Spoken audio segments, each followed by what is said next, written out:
Hello students, मैं हूं अभिषेक खंडेलवाल और स्वागत करता हूं आपका ग्रासरूट एजुकेशन चैनल पे। दोस्तों, आज का हमारा जो टॉपिक है वो है फॉर्मेशन ऑफ राज्यसभा। देखो तो दोस्तों, अगर अभी तक आप लोगों ने चैनल को सब्सक्राइब नहीं किया है तो सबसे पहले चैनल को सब्सक्राइब कर ले, ताकि जैसे ही वीडियो अपलोड हो तो आप लोगों के पास नोटिफिकेशन आ जाए। दोस्तों, जो पिछला पार्ट था उस पिछले पार्ट के अंदर हम लोगों ने पढ़ा था फॉर्मेशन ऑफ लोकसभा। ठीक है, अब हम लोग जो पार्लियामेंट का दूसरा ऑर्गन है उसके बारे में पढ़ने जा रहे हैं कि जो हमारी राज्यसभा है उसका गठन कैसे होता है, या जो फॉर्मेशन है वो राज्यसभा का वो कैसा होता है। तो देखो, याद रखना, इसको सेकेंड हाउस या अपर हाउस के नाम से भी जाना जाता है। वही चीजें जो हम लोगों ने लोकसभा के अंदर पढ़ी थी, ठीक है, वही पॉइंट अब हम लोग कहाँ पढ़ने वाले हैं, राज्यसभा के अंदर। बस थोड़ा बहुत डिफरेंस होगा, वो डिफरेंस हम लोगों को देखना है। वो क्या क्या है वो देखो। सबसे पहले है नंबर ऑफ मेंबर्स। याद करो, लोकसभा के अंदर भी हम लोगों ने पढ़ा था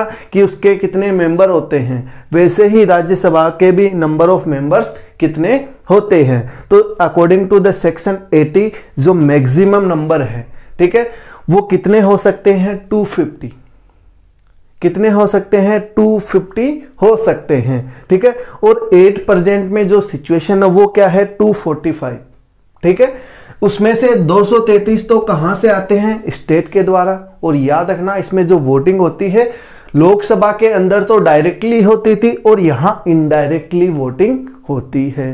ठीक है, मतलब राज्यसभा के लिए हम लोग डायरेक्ट वोट नहीं करते, हमारे जो रिप्रेजेंटेटिव है वो वोट करते हैं। फिर जो 12 है वो किसके द्वारा चुने जाते हैं, प्रेसिडेंट के द्वारा। जो हमारा राष्ट्रपति होता है वो 12 लोगों को चुनता है। तो इस तरीके से 245 कंप्लीट होते हैं। समझ में आ गया कि कितने मेंबर होते हैं। फिर है इलेक्शन एंड अपॉइंटमेंट। देखो, इलेक्शन, इनका चुनाव कैसे होता है और इनको कैसे अपॉइंट किया जाता है। याद रखना, जो 12 मेंबर्स होते हैं वो प्रेसिडेंट के द्वारा नॉमिनेटेड किए जाते हैं।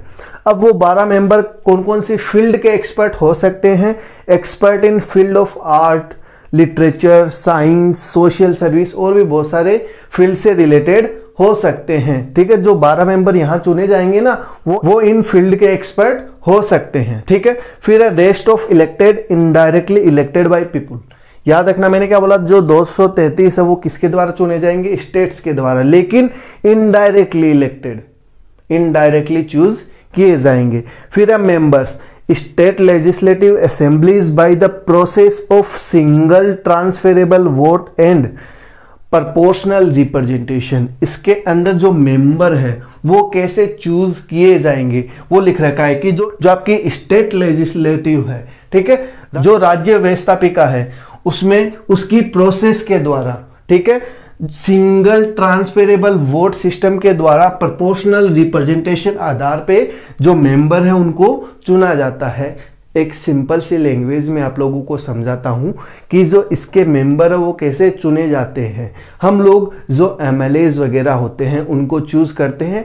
एमएलएज किसको बनाता है, चीफ मिनिस्टर को। तो जो एमएलए है वो वोट करते हैं मेंबर को, यहाँ कि राज्यसभा के अंदर हमारे स्टेट से कितने मेंबर जाएंगे। तो हमारे जैसे राजस्थान के 10 मेंबर जाते हैं, ठीक है, राज्यसभा के अंदर। तो इनको वोट कौन देंगे, जो हमारे एमएलएज है, ठीक है, मेंबर ऑफ लेजिस्लेटिव असेंबलीज, वो इनको वोट देंगे। ठीक है, हम डायरेक्टली इनको वोट नहीं देते, हम तो सिर्फ किसको वोट देते थे, जो लोकसभा के मेंबर जो चुने जाते थे उनको वोट देते थे, या जो हमारे जो एमएलएज है उनको वोट देंगे। और जो एमएलएज है वो किनको चूज करेंगे, ये जो राज्यसभा के सांसद होते हैं इनको चूज करते हैं। मीनिंग क्लियर हो गया। ठीक है, आपका नेक्स्ट पॉइंट क्वालिफिकेशंस। देखो, याद रखो, जो क्वालिफिकेशन हम लोगों ने लोकसभा के अंदर पढ़ी थी वही क्वालिफिकेशन राज्यसभा की है, सिर्फ एक क्वालिफिकेशन को छोड़ के, वो है एज वाली।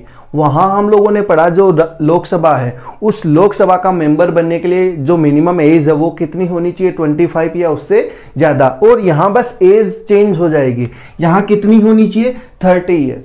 ठीक है, अगर आपको राज्यसभा का मेंबर बनना है तो आपकी एज कितनी होनी चाहिए, 30 साल या 30 साल से ज्यादा, और बाकी की जो कंडीशन है वो वही कंडीशन होगी जो कि लोकसभा के मेंबर बनने की होती थी। वह इंडियन होना चाहिए या इंडिया का नागरिक होना चाहिए, पागल नहीं होना चाहिए, दिवालिया नहीं होना चाहिए। ये सारी बेसिक कंडीशन जो मेंबर लोकसभा के मेंबर बनने की थी वही राज्यसभा के मेंबर बनने की है।